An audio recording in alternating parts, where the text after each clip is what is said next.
let's finish animating the heroine's torso. We'll start with the hips. The position of the legs will determine how the hips should rotate. So she starts to move forward, and as they start to separate a bit, we want them to open up. And I'll do this one frame after the point at which she's moved forward the most. So that was on frame 29. So we'll move to frame 30 and rotate the hips out a bit here, just to loosen them up. Great, so now when she moves back, we can have them rotate in on 42 as they get a bit closer together. Then on 55, we'll open them up. So when we hit play, here's what we get. Great. As far as the other axes, we wouldn't see much movement because of her being planted. So I'd say we can now go ahead and finish up by working on the chest. So we'll want to add some follow through here. Should follow through with the core. So I'll just go to about frame 33. You can see she's moved forward and she starts to move back. So on 33, we can go ahead and rotate the chest down. Now she moves back and starts to move forward. For some overlap on 45, we can go ahead and rotate the chest up.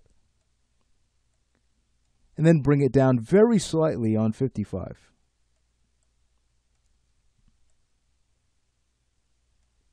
Might want to drop it down just a little bit more so that it's noticeable. Let's hit play. Very nice. I'd almost want to rotate it up a bit higher on 45. Again, just to loosen her up a bit. Great. All right, let's go ahead and animate now in the twist axis in the Z to finish up. So let's take a look. She's going to swing that arm around. So let's go ahead and stretch her a bit further in that direction. So in about frame 30, let's go ahead and take a look at our curve editor. So we can be clean about this. We'll grab our rotation Z track. And again on 30, we're going to have her rotate a bit more to the right for that swing.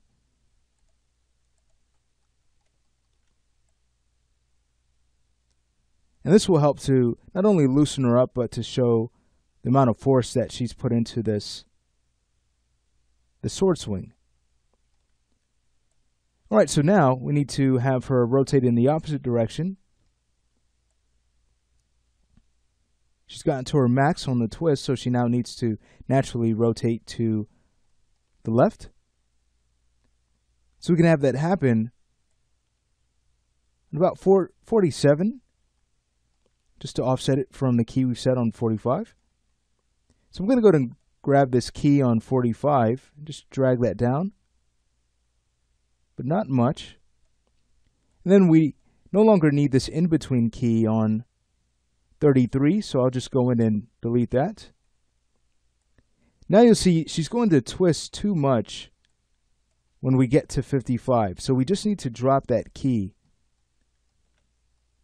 Let's go in and drop its value. So she still starts to rotate back to the right, but not as much. Great. All right, let's take a look at this. I'll close out the curve editor. Feel free to hide your controls.